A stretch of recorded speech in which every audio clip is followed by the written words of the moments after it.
Ivo Otieno alizaliwa tarehe 17 Desemba mwaka wa 1994 nchini Kenya.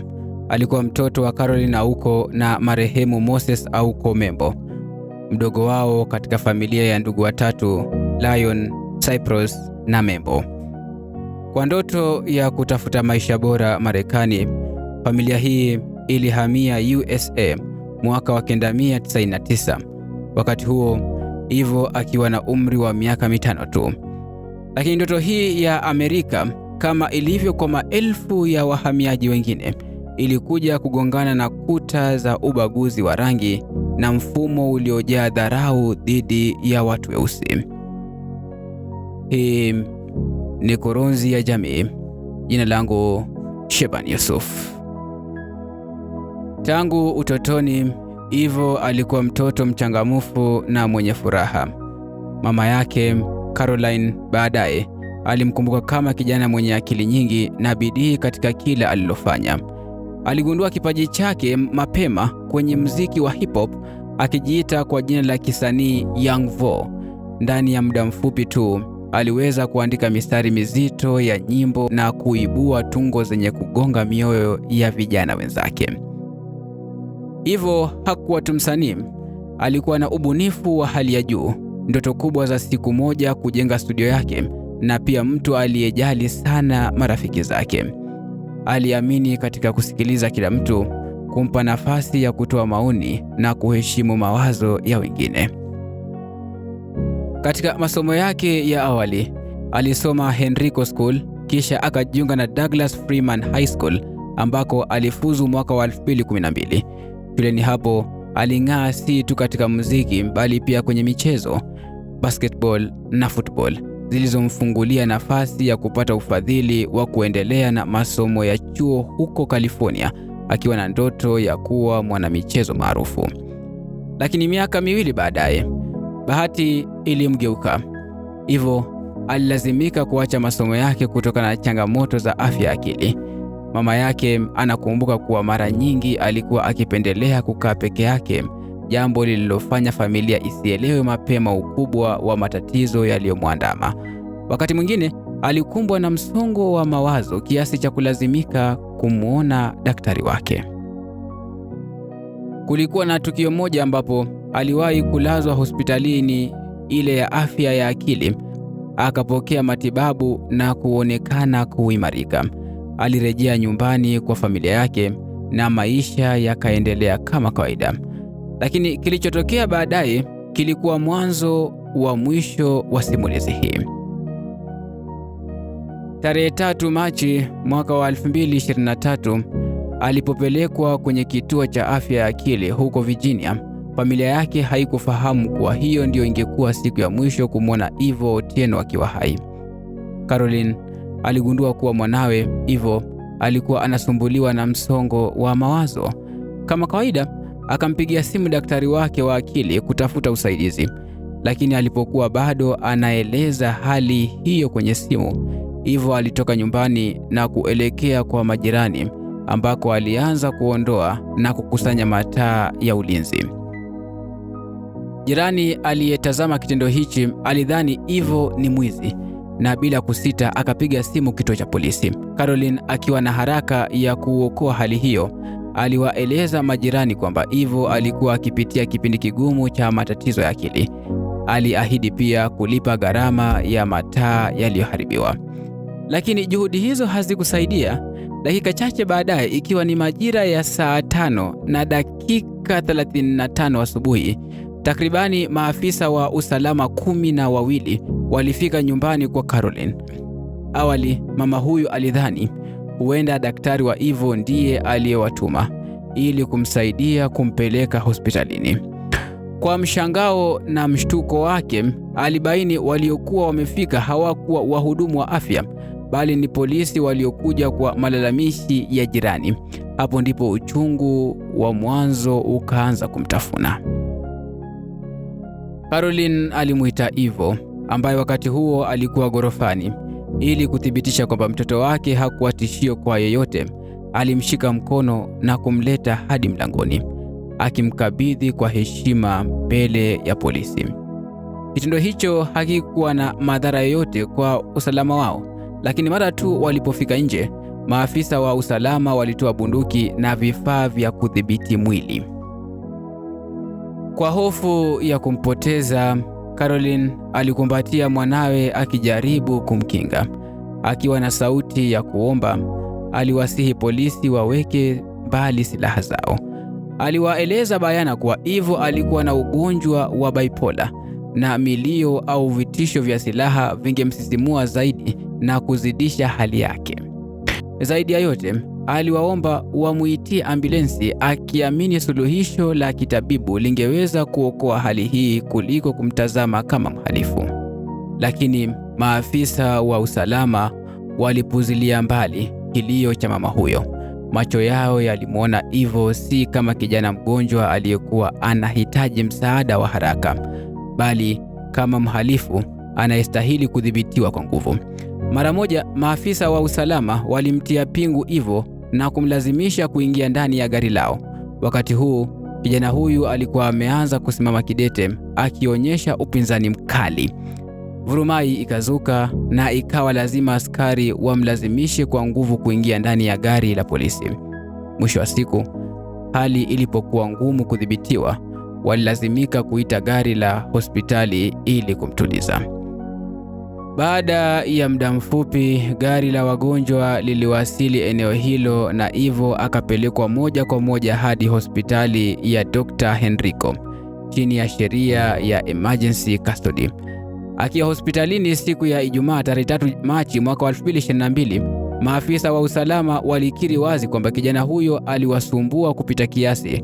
Kwa msingi huo, walimshtaki kwa kosa mara 3. Moja, kosa la kuhatarisha usalama wa raia, pia uharibifu wa rasilimali za hospitali na vurugu za umma. Lakini jambo muhimu lililofichwa hapa ni kwamba Ivo alikuwa akisumbuliwa na changamoto za afya ya akili wakati haya yote yalijiri. Kutokana na hali hiyo, maafisa wa usalama walimpeleka moja kwa moja katika gereza la Henrico. Taarifa hizi zilipomfikia Caroline, mama yake Ivo, habari kwamba mtoto wake amefikishwa gerezani, hakuchelewa. Alifika kituo cha polisi moja kwa moja, akajieleza kwamba mwanawe alikuwa mgonjwa wa akili na alihitaji matibabu ya dharura.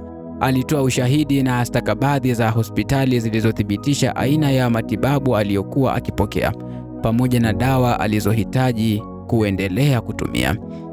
Lakini afisa wa mapokezi alimwambia jambo zito sana, kuwa kwa wakati huo, kwa sababu ilikuwa mwishoni mwa juma, Ivo hangekuwa na ruhusa ya kupelekwa hospitalini.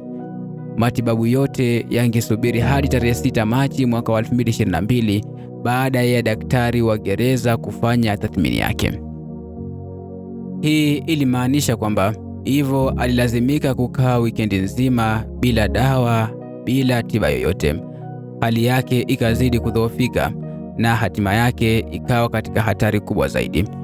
Jumatatu asubuhi tarehe 6 Machi mwaka 2023, Ivo alipelekwa mahakamani kujibu mashtaka yaliyokuwa yamewekwa juu yake. Lakini wakati kesi hii ikiendelea kusikilizwa, Caroline, mama yake, aligundua jambo la kutisha. Mtoto wake hakuwa salama kiafya. Kwa huzuni, aliwaambia wanahabari kwamba Ivo alinyanyua mikono yake kwa unyonge sana alipokuwa akiapa kotini. Muonekano wake kama maiti iliyosimama, uso wake umejaa maumivu makali yasiyoelezeka. Caroline akajiapiza kwamba lazima amuokoe mtoto wake. Akaomba Ivo aachiliwe kwa dhamana ili ampeleke hospitalini kupata matibabu. Lakini ombi lake lilikataliwa. Badala yake, hakimu akapitisha agizo jipya. Ivo apelekwe moja kwa moja katika hospitali ya serikali ya Virginia, taasisi inayohifadhi wagonjwa wenye maradhi makubwa ya akili. Caroline hakujua kwamba uamuzi huu haukumnyang'anya mwanawe uhuru tu, bali pia ulikuwa mwanzo wa safari ya mwisho ya maisha yake.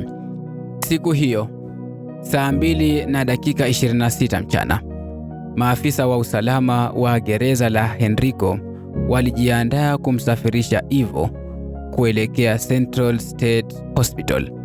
Chumba chake kilikuwa kiza, chafu na kilichojaa matapishi. Kijana huyu alikuwa uchi, dhaifu na mnyonge.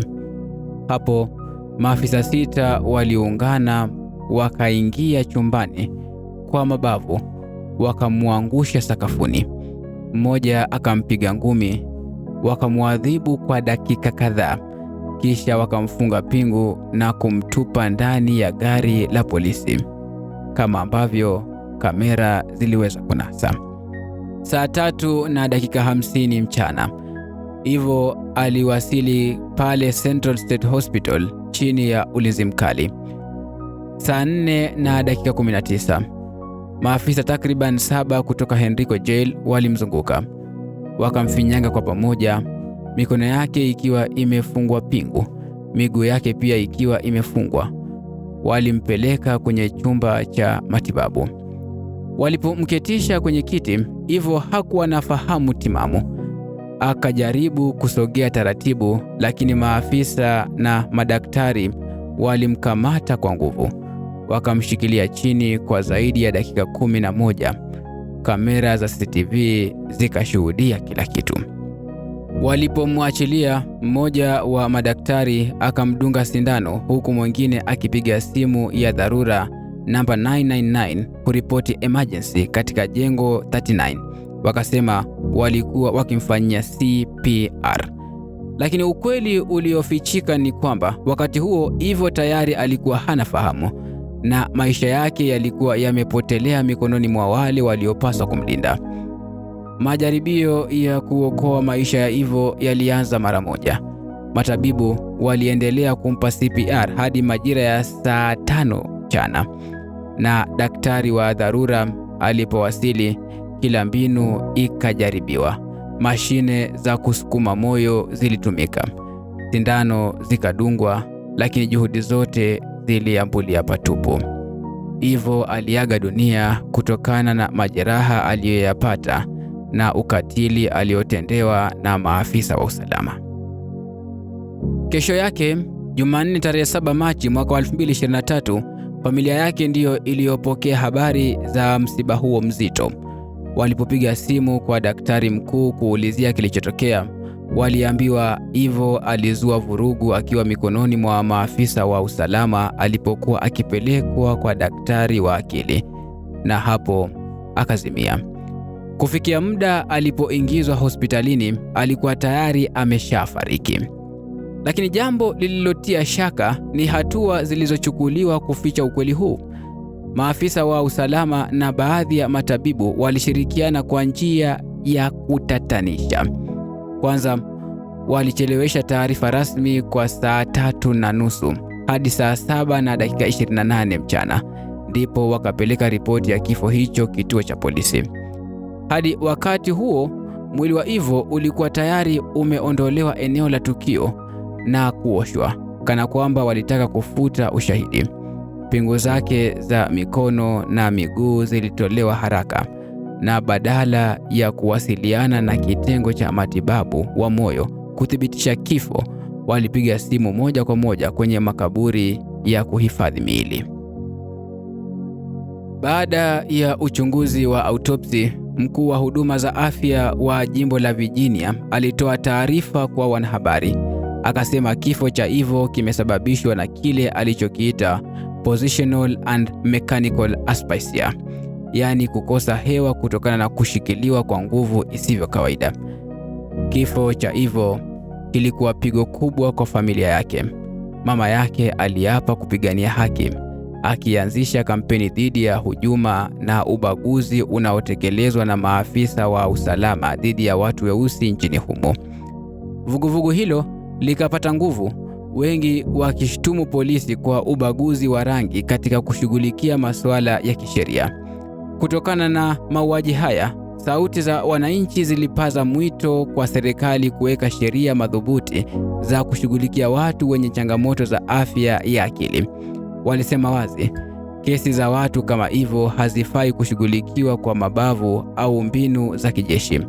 Badala yake, wanapaswa kupewa huduma za kitaaluma, fursa ya kuelekezwa kwa madaktari wa akili na kuishi kwa heshima, si kufa mikononi mwa wale waliopaswa kuwalinda. Jumanne tarehe 14 Machi mwaka 2023, mwendesha mashtaka wa Virginia aliwashtaki maafisa 7 wa usalama: Joseph Boyer, Dwayne Bramble, Jamin Branch, Bradley Disa, Tabitha Rennie, Brandon Rogers na Kayla Sander. Zaidi ya hapo, wahudumu 3 wa hospitali walihusishwa pia: Darian Blackwell, Rothwell Johnson na Sadarius William. Wote walikabiliwa na shtaka zito la mauaji ya kiwango cha pili, yani second degree murder, ya kijana Eve Otieno.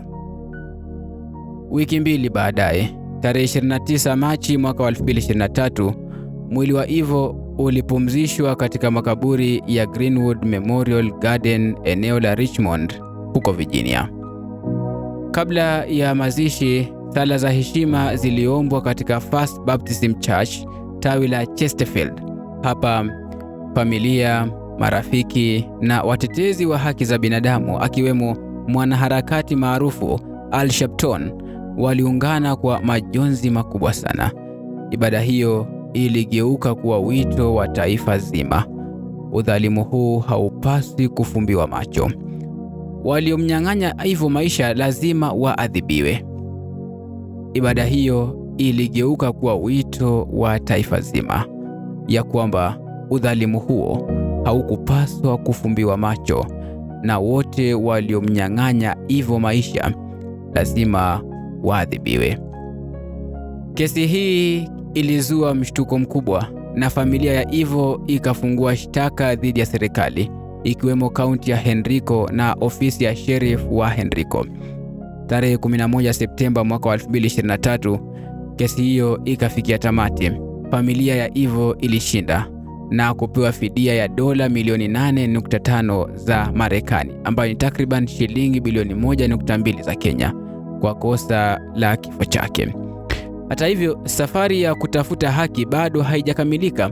Maafisa 7 wa polisi na wahudumu 3 wa hospitali wanaoshutumiwa kwa mauaji hayo bado wanaendelea kusikilizwa mahakamani, na bado taifa linangoja kwa matumaini kwamba sheria itatenda haki yake.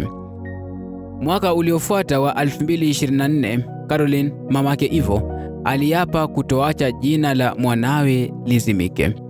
Aligeuka kuwa sauti ya mapambano, akipigania haki si tu kwa niaba ya mwanawe, bali pia kwa vijana wengine wanaokumbwa na changamoto za akili. Caroline alianzisha mswada maalum katika bunge la Virginia, akisisitiza kwamba familia za watu wenye matatizo ya afya ya akili lazima ziwe na nafasi katika maamuzi ya matibabu na ulinzi wa wapendwa wao. Ni tumaini lake kwamba mswada huu ukipitishwa, maisha ya vijana wengine walio na changamoto kama za Eve yataokolewa, na mateso kama aliyoyapitia mwanawe hayatapatikana tena. Kwa hakika, yote yaliyomkuta Eve ni funzo na kilio cha taifa. Sijui nisemeje, ila naomba Mola ailaze roho ya Eve mahala pema peponi. Kama umeguzwa na makala haya, tupe thumbs up, shiriki na wengine, na zaidi ya yote kuwa sehemu ya maelfu ya wanaojenga jamii hii kwa kusubscribe. Hii ni Kurunzi ya Jamii. Jina langu Sheban Yusuf.